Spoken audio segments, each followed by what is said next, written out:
Perisai Lada, pembelajaran berdiferensiasi dalam mengenal lagu daerah. Mejua-jua, salam semangat. Perkenalkan, nama saya Mas Nyari Fitrianti Borusilalahi. Saya merupakan pamong belajar yang bekerja di UPTD SPNF SKB Karo, Kabupaten Karo, Provinsi Sumatera Utara. Saya mengajar di program kesetaraan paket A, paket B, dan paket C. Setiap siswa yang berada di kelas kita adalah individu yang unik. Mereka memiliki perbedaan dari berbagai hal. Mulai dari kesiapan belajar, minat, dan gaya belajar masing-masing. Ini artinya mereka memiliki kebutuhan belajar yang beragam. Sebagai pamong belajar, saya memiliki peran dan tanggung jawab untuk mengakomodir kebutuhan belajar serta didik agar mereka dapat memaksimalkan potensi terbaiknya dalam belajar. Itulah alasan kenapa saya menerapkan strategi pembelajaran berdiferensiasi.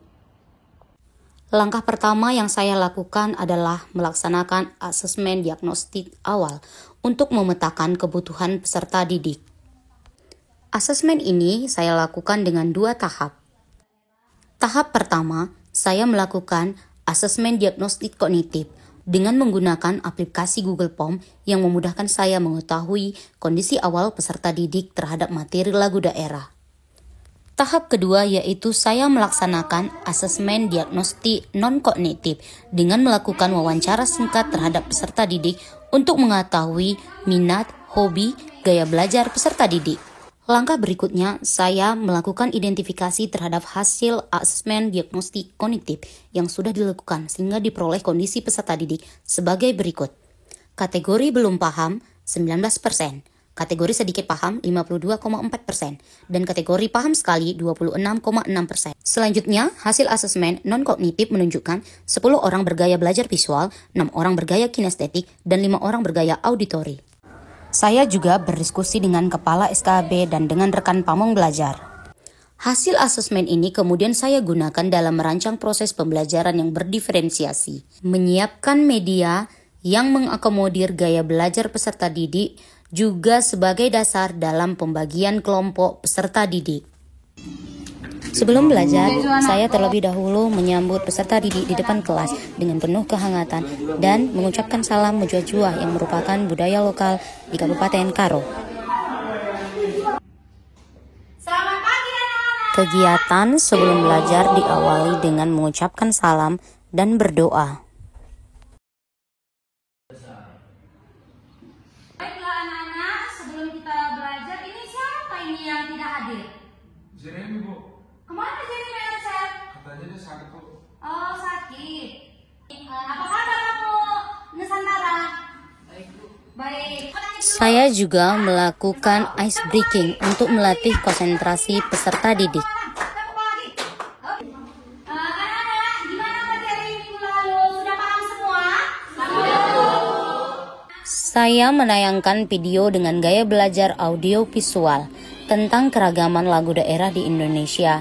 Saya melakukan persepsi dan motivasi dengan meminta peserta didik secara sukarela untuk menanggapi apa yang dilihat peserta didik setelah melihat tayangan video tersebut. Tujuan kita belajar ini supaya kita mengenal lagu yang ada di sekitar kita, yaitu lagu daerah. Mengenal bagaimana jenisnya, mengenal ciri-ciri lagu daerah itu seperti apa, terus apa fungsinya lagu daerah ini kepada kita. Kita baru kesepakatan ini ya, setuju? Setuju. Saling menghargai, Bu. Bagus. Saling menghargai, sopan santun, disiplin, jujur. Bisa anak-anak? Bisa. Peserta didik dibagi dengan gaya belajar visual, audio, dan kinestetik. Ini menggunakan diferensiasi proses dan konten. Gaya belajar audio dengan mendengarkan rekaman yang saya buat. Gaya belajar visual dengan media pembelajaran yang saya buat. Dan gaya belajar kinestetik mencari materi dengan mandiri dan bimbingan saya. Gaya belajar visual membuat mind mapping. Gaya belajar audio membuat penjelasan lagu daerah. Gaya belajar kinestetik melatih lagu daerah Karo yaitu Erkata Bedil. Di rumah mereka dibimbing orang tua. Di pertemuan selanjutnya peserta didik menampilkan hasil diskusi mereka masing-masing. Ini menggunakan diferensiasi produk. Tentang lagu daerah. Bagus, kita kasih tepuk lagu yang hidup di masyarakat secara turun-temurun yang berjudul Kata Bedil.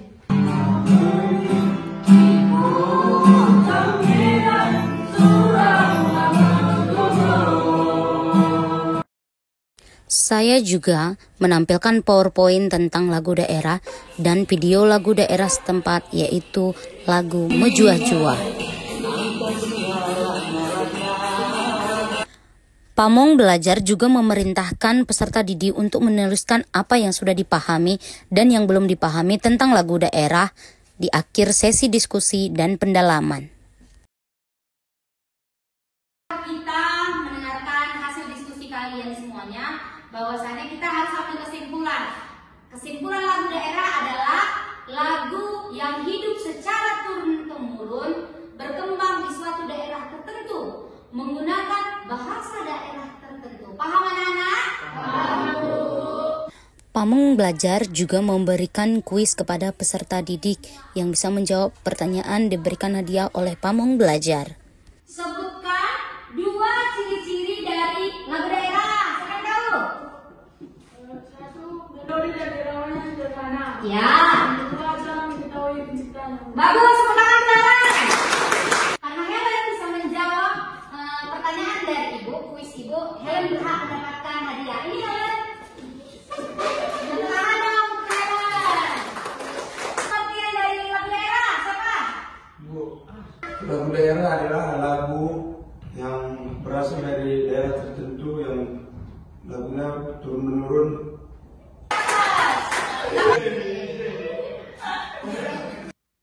Pamong Belajar dan peserta didik juga melakukan refleksi pembelajaran. Kelompok visual. Gokil, Bu. Kelompok kinestetik. Pamong Belajar juga menyampaikan rencana dan materi pelajaran untuk pertemuan selanjutnya.